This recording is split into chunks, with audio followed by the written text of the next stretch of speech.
All right, so we're now live with Sean McColl, and my first question for you, Sean McColl, is, well, you just did your qualification. How was the qualification for you? And also, I will turn on the guy there. Okay, and also, what do you think about Block Shop, this brand new block facility? Well, Dan, thanks for inviting me. It's the first time I've come here to Block Shop. I've been in Montreal, obviously, many times before. And after coming out, doing my qualification round, the gym looks really amazing. And while I was doing my qualification, I was, looking around a bit, and everything looks really professional. I was really happy with the layout of the boulders. Yeah, my qualification went also really well. I flashed all 5 qualifications, so I'll advance to semifinals, which is this evening. But overall, I'm really happy. Looking around, the atmosphere is really good. Obviously, we have a great live stream now, and yeah, I'm excited for semifinals and finals. All right, thank you. So I've been watching you, and you've been doing American Ninja Warrior. You did the Spartan race in the, I think it was Caribbean. Nice place to do a Spartan race. So is that for fun or is it training? Why are you doing that? Well, the Spartan race, which I did a couple of weeks ago, yeah, it was in the Bahamas. So it's nice to be able to travel to those places. But it's kind of an off-training thing. It's kind of just for fun. And I was just kind of seeing, how it would affect my training. And the best part about going to those races is that no one expects me to do very well. It's not like in climbing where I come and everyone says, okay, Sean's going to be here. He should win. He's going to climb really well. And when I go and do other things, yeah, like the American Ninja Warrior and then obviously the Spartan race, it's something that's so outside my element, something that I'm not used to at all, that it creates some, I don't know, it makes me really motivated to go through the training. Like I hadn't ran at all for 3 or 4 years, and then I was invited to the Spartan race, so I said, okay, well, I better train. I obviously know how to train really well for climbing, and so I had to start running, basically, which was really hard at the beginning, but I worked my way up, and I followed a really good regime, and yeah, I made it. I could run 5K. And then the American Ninja Warrior, that was a completely different experience last year, where they invited me to come try out for the team, and I didn't really know what to train for, so I kind of just stuck with my climbing training. And then I went out there, I made the team. Obviously, the show was really, really fun, and I hope I'm invited back for, this year, for hopefully they do the same special. All right. So you're with the IFFC organization. What's your view on the sport climbing expansion? Like right now in Quebec, since 2 years, I don't know for sure, but it's like we passed it like twice more gym. It's incredible. We have gym growing everywhere. So what's your view on like the international view that you have because you're part of the organization of the IFFC? So my role as a part of the IFSC is president of the Athletes Commission. Being president, I do get a spot on the executive board, which is actually really important because the board is which directs the flow and basically the future of sport climbing.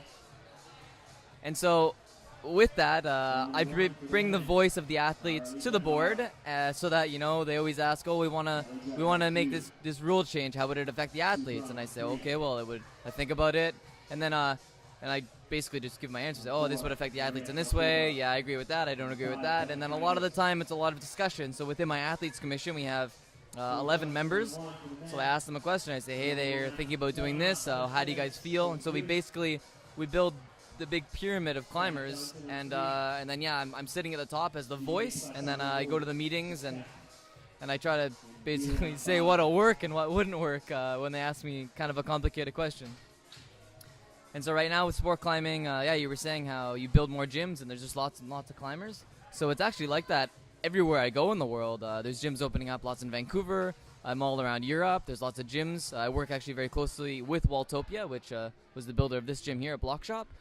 And so I'm very aware of lots of gyms going up. And the cool part is that as many gyms are going up, they're actually very full, all of them. So, climbing is definitely growing as a sport. We're also going to aim for the 2020 Olympics in Japan, and the chances of climbing getting into the Olympics. I mean, I would love to see it. If I went as an athlete, it would be a dream come true. Maybe if I could go as a coach, that would be also a dream come true. But I would definitely prefer to be an athlete first of all.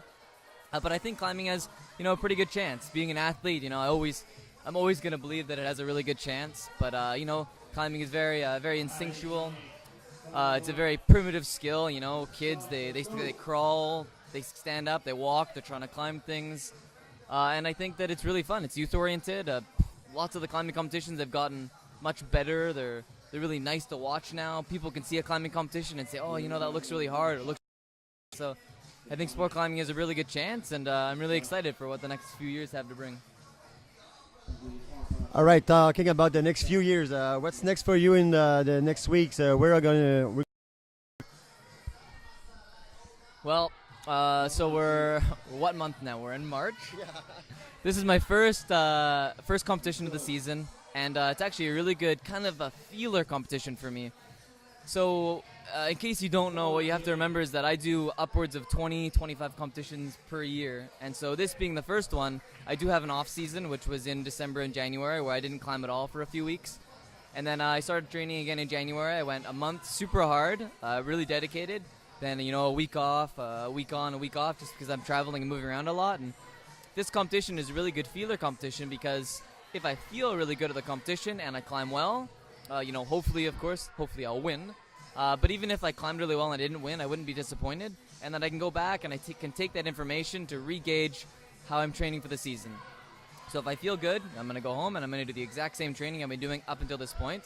If I feel poor at this competition or weak or scared or, you know, if something is off, I have another month and a half to tackle those weaknesses or to re-gauge how I'm doing before the start of the World Cup season, which is, mid-May. There's a World Cup in Central Saanich for speed.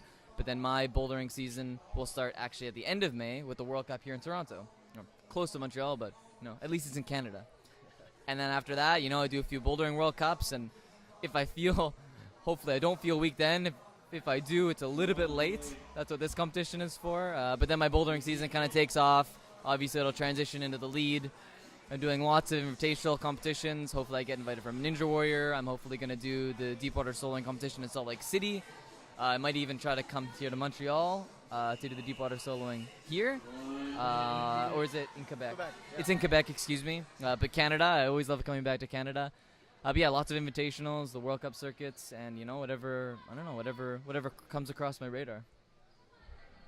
All right, thank you, Sean. So I hope you have a good day with us today and tomorrow. So you're in the semi-finals this evening, and then tomorrow evening also will be the final. So hope to see you on the walls. Thanks a lot, and I hope you guys enjoy the rest of the qualification.